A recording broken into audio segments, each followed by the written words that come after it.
Jack ने मेरा उससे खास तौर पर तारुफ करवाया। ये नंदलाल ही था। जवान आदमी था। उसने नस्वारी रंग का शलवार कमीज का सूट पहना हुआ था।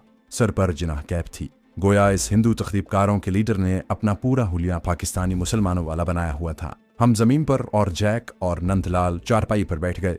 जैक ने पूछा, सब ठीक है? सब ठीक है। हम रात के पिछले पहर बॉर्डर क्रॉस करेंगे। जैक बोला, ठीक है। असलहा कहाँ है? नंदलाल ने चारपाई के नीचे से एक थैला खींचा। उसमें 2 स्टेन गनें थी। जैक ने स्टेन गन का मैगजीन चैम्बर चेक किया। मैगजीन लोड है, ख्याल रखना। जैक ने स्टेन गन घुटनों पर रखते हुए कहा, मुझे मालूम है मैं कोई अनाड़ी नहीं हूँ। ये बताओ कि बॉर्डर पर कोई स्पेशल पेट्रोलिंग तो नहीं हो रही? मैंने सब चेक कर लिया है, मामला ठीक ठाक है। जैक बोला, सारे टारगेट लाहौर के हैं कि दूसरे शहर भी शामिल हैं? एक टारगेट लाहौर का है। जैक ने मेरी तरफ इशारा करके कहा, लाहौर का टारगेट मुरली प्रसाद का है। ये ग्वाल मंडी में बम का धमाका करेगा। बाकी कौन कौन से शहर हैं? नंदलाल कहने लगा, बाकी अभी सिर्फ 2 शहर हमारे टारगेट पर हैं, कराची और रावलपिंडी। उसके बाद हमारा प्रोग्राम पेशावर को निशाना बनाने का है। Very good. फिक्र न करो, तुम्हें जो आदमी दे रहे हैं सारे ट्रेंड हैं और खतरनाक दुश्मन हैं मुसलमानों के। ठीक है। जैक ने रुमाल खोलकर बाकी की बची हुई ज्वार की रोटी निकाल कर सामने रख दी। उन पर साग भी रखा हुआ था। नंदलाल ने जो मकान में पहले से बैठा था और जो वहां आता जाता रहता था, कोने में रखी हुई मिट्टी में से पानी का डोल भरकर दरमियान में रख दिया। मैं सोचने लगा कि मेरे पास जो धमाका खेज महलूल शीशी में बंद पड़ा है वो इन लोगों को किस तरह पिला सकूंगा। मुझे महसूस हुआ कि जहाँ 6 गिलास भी नहीं है, सिर्फ एक डोल ही है। और ये कोई ज़रूरी नहीं कि मैं अगर डोल में धमाका खेज महलूल डाल दूं तो ये सारे के सारे डोल में से पानी पिएं। अगर मैं महलूल के कतरे पानी के मटके में डाल देता हूं तब भी यकीन से नहीं कहा जा सकता कि ये हमारे तकरीबकार उसमें से एक ही वक्त में पानी निकाल कर पिएंगे। एक लम्हे के लिए मुझे अपना मंसूबा नाकाम होता नजर आया। उस वक्त मैंने यही फैसला किया कि जो लोडेड स्टेम गन मुझे दी गई है मैं उससे काम लूंगा। अगर ये रात को सो गए तो इनकी गर्दनें तोड़ने की कोशिश करूंगा। बहरहाल मामला थोड़ा मुश्किल और खतरे वाला हो गया था।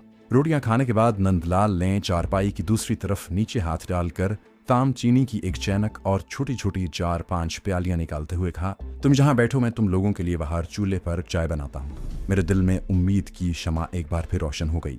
ये चाय की चैनक मेरे मिशन की तकमील कर सकती थी। मैं अपनी बरखुरदारी के सबूत के लिए फौरन उठ खड़ा हुआ। पापा जी, मैं आपकी मदद करता हूँ। जैक ने कहा, ठीक है नंदलाल, मुरली प्रसाद चाय बनाने में तुम्हारी मदद करेगा। नंदलाल ने बहुत कहा कि मुझे किसी की मदद की जरूरत नहीं, लेकिन मैं उससे पहले कोठरी से बाहर निकल गया। बाहर छोटे से कच्चे सहन में एक दरख्त के नीचे ईंटों का चूल्हा बना हुआ था, साथ ही हैंडपंप लगा था। नंदलाल ने चूल्हे में पहले से खुश्क लकड़ियां और घास डाल रखी थी। उसने आग जला दी। मैंने पंप में से पानी निकाल कर चैनक को साफ किया और उसमें आधे से ज्यादा पानी डालकर ले आया। पापा जी, दूध कहाँ है? नंदलाल बोला, दूध में ही है। दूध के बगैर चाय पियेंगे, इस तरह रात को नींद भी नहीं आएगी। हमें सुबह मुंह अंधेरे बॉर्डर क्रॉस करना है। उसने चैनक चूल्हे के ऊपर रख दी, फिर जेब से चाय की पुड़िया निकाल कर उसमें चाय डाल दी। इस दौरान मैंने प्यालियां धो डाली थीं और उन्हें एक चंगेर में रख दिया था। मैं सोच में पड़ गया था क्योंकि प्यालियां 5 थीं। वैसे तो मुझे 5 प्यालियों की ही जरूरत थी, लेकिन ये सोच रहा था कि अगर जैक ने चाय की अपनी प्याली मेरी तरफ बढ़ाते हुए मुरव्वत में कह दिया कि मुरली प्रसाद पहले तुम चाय पियो, मैं बाद में पी लूंगा, तो मैं किस तरह इनकार कर सकूंगा। लेकिन अब सोचने से कोई फायदा नहीं था। कमांडो एक्शन का वक्त आ गया था। टारगेट मेरे सामने था, मुझे अटैक करना था। धमाका खेज महलूल की शीशी मेरी जेब में थी। मैं चाहता था कि किसी तरह नंदलाल वहां से इधर उधर हो और मैं अचानक में महलूल के चंद कतरे डाल दूं, मगर वो वहीं चूल्हे के पास ईंट पर बैठा था। चाय उबलने लगी तो मुझे मौका मिल गया। मैंने जल्दी से रुमाल निकाल कर कहा, पापा जी आप अंदर चलें, मैं प्यालियों में चाय डाल कर लाता हूँ। नंदलाल उस वक्त अपनी जेबों में हाथ डालकर गर्म चैनक को पकड़ने के लिए किसी रुमाल की तलाश में था जो उसे नहीं मिल रहा था। मेरे हाथ में रुमाल को देखकर वो उठा और बोला, ठीक है, और वो कोठरी में चला गया। चूल्हा कोठरी की ओट में था और कोठरी में बैठे हुए आदमियों को चूल्हा नजर नहीं आ सकता था। मैंने 1 सेकंड भी जाया न किया। जेब से महलूल की शीशी निकाली, उसका ढक्कन खोला और चाय की चैनक में उसके 10-12 कतरे डाल दिए। शीशी दोबारा बंद करके जेब में रख ली और प्यालियों में चाय डालने लगा। गुल खान ने ये जो धमाका खेज महलूल तैयार किया था, इसकी खासियत ये थी कि वो इंसानी मैदे में जाकर मैदे से पैदा होने वाले तेजाबी मादे के साथ मिलकर ही फटता था। मैदे में जाने के बाद भी वो एकदम से नहीं फटता था, बल्कि मैदे के तेजाबी मादे से मिलकर 10 मिनट के अमल के बाद फटता था। वैसे उसे खौलते हुए पानी में भी डाल दिया जाए तो कुछ नहीं होता। उसका कीमियाई अमल सिर्फ इंसानी मैदे के तेजाबी मादे के साथ हल होने के बाद पूरा होता था। मैंने 5 प्यालियां चाय से भर दी, चैनक वहीं चूल्हे के पास रहने दी और प्यालियों की चंगेर उठाकर कोठरी में आ गया। कोठरी में 5 तखीबकार बैठे बातें कर रहे थे। नंदलाल उन लोगों को कुछ समझा रहा था। जब मैं अंदर आया तो वो कह रहा था, मैं मुरली प्रसाद को पहले ग्वालमंडी लेकर जाऊंगा। हमें कोई ऐसी दुकान तलाश करनी होगी जहां रंगो रोगन का सामान फरोख्त होता हो। इस तरह बम फटने के बाद तबाही ज्यादा फैलेगी। मैंने चंगेर चारपाई पर रख दी। ये लम्हा मेरे लिए सबसे ज्यादा हैजान खेज लम्हा था। 5 प्यालियों में उन लोगों की मौत मौजूद थी। अब देखना यह था कि कहीं ऐसा तो नहीं होता कि कोई प्याली में से चाय पहले पिए, कोई बाद में पिए और कोई बिल्कुल भी ना पिए। फिर ये मरहला भी आने वाला था जब जैक ने रवादारी से काम लेते हुए मुझे पहले चाय पीने की दावत देनी थी। मैं उसके आगे ज्यादा इनकार भी नहीं कर सकता था। ये बड़े अय्यार लोग थे। ज्यादा इनकार करने से उन्हें शक पड़ सकता था कि आखिर चाय न पीने पर इतना इसरार क्यों हो रहा है। स्टेन गन मेरे कंधे पर लटक रही थी। चाय का मेरा मिशन फेल हो जाने की सूरत में मुझे स्टेन गन से अंधाधुंध फायरिंग ही करनी थी। जवाबी फायरिंग में मेरे हलाक हो जाने का इम्कान बाकायदा मौजूद था। मैंने चंगेर में से प्यालियां उठा कर उन्हें देनी शुरू कर दी और वही हुआ जिसका डर था। मैंने जैक की तरफ प्याली बढ़ाई तो उसने कहा, मुरली प्रसाद तुम पहले पियो, मैं बाद में पी लूंगा। मैंने 2-3 बार इनकार किया, लेकिन जब जैक का इसरार बढ़ा तो मैंने मुस्कुराते हुए कहा, भापा जी जैसे आपकी मर्जी, मैं ही पहले पी लेता हूँ। मैं प्याली होंठों के पास ले गया। मैंने देखा कि इस दौरान वो सारे आदमी मजे से चाय पी रहे थे। मैंने प्याली होंठों के पास ले जाकर जल्दी से नीचे रख दी। बड़ी गर्म चाय है, मैं चाय को जरा ठंडी करके पीता हूँ। जैक मेरी तरफ देखकर मुस्कुराया, ठीक है, लाओ मैं ठंडी कर देता हूँ। उसने मेरी प्याली हाथ में लेकर उसमें 3-4 फूंके मार दी और प्याली मुझे पकड़ाते हुए कहा, लो अब पी जाओ, ठंडी हो गई है और जल्दी प्याली खाली करो, मुझे भी पीनी है। मेरे पास सिर्फ 10 मिनट थे। चारों तकरीबकार जैक के सिवाय चाय के छोटे छोटे घूंट भर रहे थे। उनकी मौत की उल्टी गिनती शुरू हो गई थी। मैंने दोबारा प्याली उठा ली। मुझे किसी हालत में ये चाय नहीं पीनी थी। मैं जो कुछ करना चाहता था वो मैंने 1 सेकंड में ही सोच लिया था। जैक उस वक्त तकरीबकार नंदलाल से कुछ कह रहा था। नंदलाल चाय की आधी प्याली खाली कर चुका था। इन चारों के मेदे में चाय के साथ धमाका खेज मवाद पहुंच चुका था और उसने मेदे के तेजाबी मादे से मिलकर अपना कीमियाई अमल शुरू कर दिया था। मैंने एकदम हाथ के इशारे से जैक और नंदलाल को इस अंदाज में खामोश रहने को कहा जैसे मुझे बाहर से कोई आवाज सुनाई दी हो। जैक ने मेरी तरफ देखकर आहिस्ता से पूछा, क्या बात है? मैंने चाय की प्याली जमीन पर रखते हुए कहा, कोई बाहर है। उसके साथ ही मैं स्टेन गन हाथों में थाम कर तेजी से बाहर निकल गया। मैंने अपने आप को मौत के मुंह से निकाल लिया था। सहन में आते ही मैं दौड़कर दरख्तों में चला गया।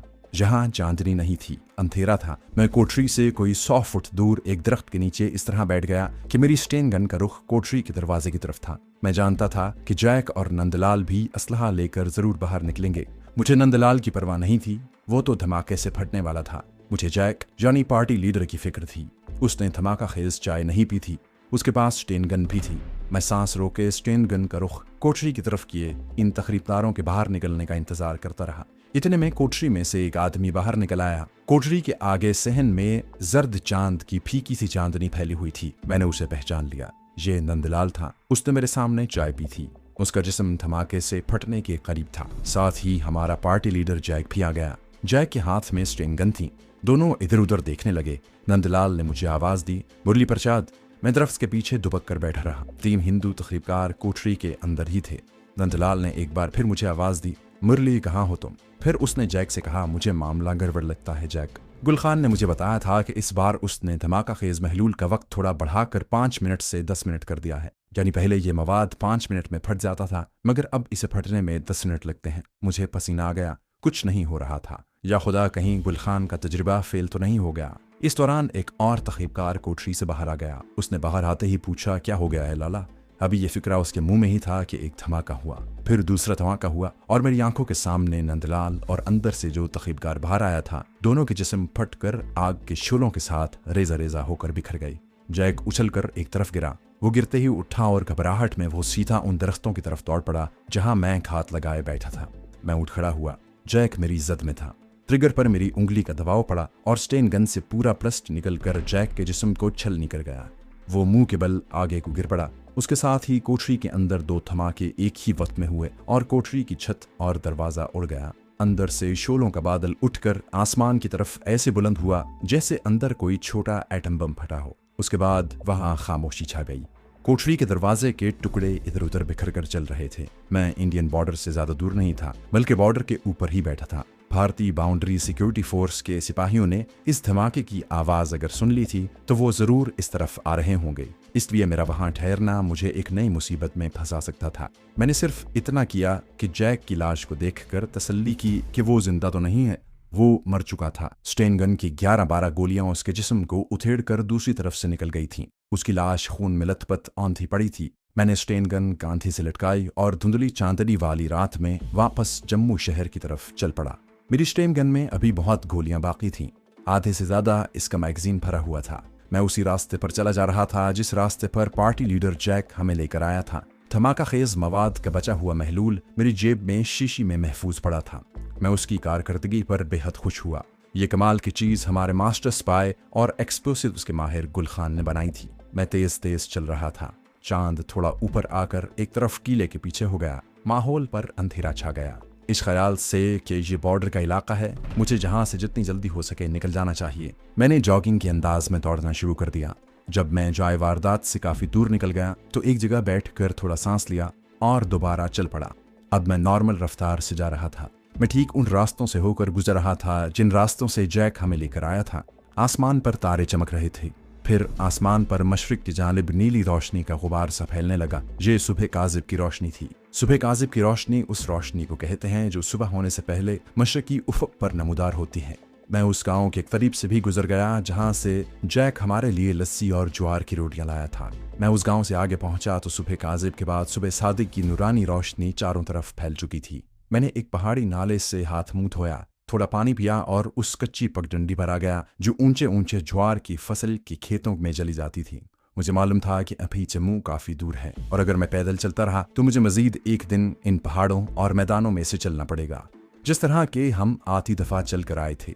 मेरे पास इस सफर को मुख्तसर करने का और कोई जरिया नहीं था। मैंने सोचा कि दिन के वक्त किसी जगह छुप कर सो जाऊंगा, 3-4 घंटे सोकर फिर आगे चलूंगा। जब सूरज निकल आया और चारों तरफ रोशनी हो गई तो मैंने खड़े होकर जायजा लिया कि मैं कहीं असल रास्ते से भटक तो नहीं गया।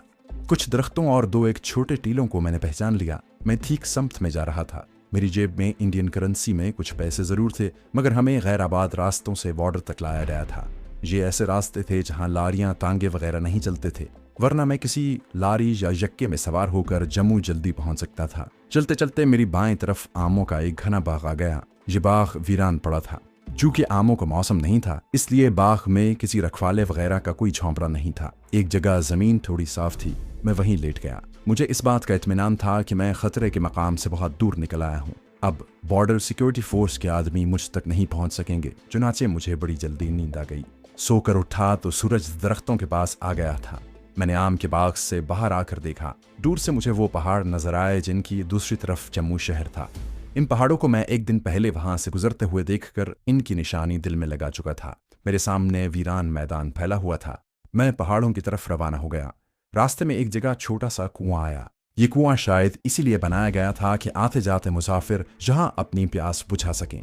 कुएं के ऊपर चरगी के साथ टीन का डोंगा लटक रहा था। मैंने कुएं में झांक कर देखा। नीम पहाड़ी इलाके के कुएं भी काफी गहरे होते हैं और पानी काफी गहराई में जाकर निकलता है। मैंने डोंगा कुएं में डालकर पानी निकाला। पानी साफ और मीठा था। मुझे भूख जरूर महसूस हो रही थी मगर प्यास की शिद्दत ज्यादा थी। मैंने पानी पिया, मुंह हाथ धोया, थोड़ी देर आराम किया और फिर आगे को चल पड़ा। दोपहर के बाद करीबन तीसरे पहर खेतों का सिलसिला शुरू हो गया। एक जगह अमरूदों का बाग था। ये जंगली अमरूदों का बाग था। दरख्तों पर कच्चे पक्के अमरूद लगे थे। मैंने 4-5 पके हुए अमरूद तोड़कर खा लिए। शाम हो रही थी कि मुझे दूर जम्मू शहर की रोशनियां नजर आने लगी। मैंने खुदा का शुक्र अदा किया। जिस वक्त मैं जम्मू शहर के मज़ाफ़ात में से गुजर रहा था तो रात हो गई थी। दरिया की दोनों जानिब शहर की रोशनियां ऊंची नीची ढलानों पर झिलमिला रही थीं। जहां मैंने एक तांगा लिया और उसी होटल में आ गया जहां हम सब ने एक रात और एक दिन गुजारा था।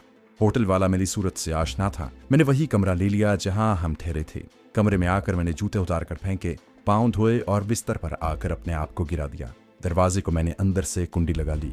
ऐसा सोया कि दूसरे दिन सुबह के वक्त आंख खुली। उठकर गुस्ल किया, नाश्ता किया।